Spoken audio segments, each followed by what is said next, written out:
I'm shoot second part of the video real quick because, like I told Rob Gunther, you know, when they murdered my mom off and they strangled her to death because they've been abusing her, I asked for the marshal's help. I got a federal court case against the dealer, his mom, and everybody got against me. You know, they got their own little bootleg, their own little clique that they got in the Rucker family, you know, probably Illuminati shit they got going on in my family. Before they killed my mom, they murdered my mom off of my sister. You know, they've been very helpful to me, and I've been a Christian. And I ain't know many people who help Seventh-day Adventists in these last days, you know. You know, the way I get a job because I don't work on Friday. I work on Saturday.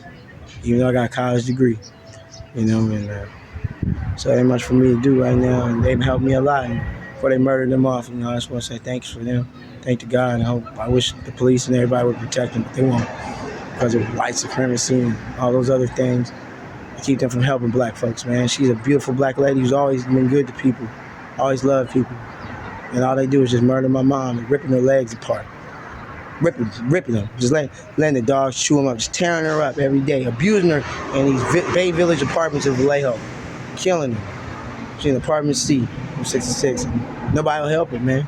I called the FBI. I called the federal government, training everybody, man. Trouble, man. Nobody help my mom. Nobody help me.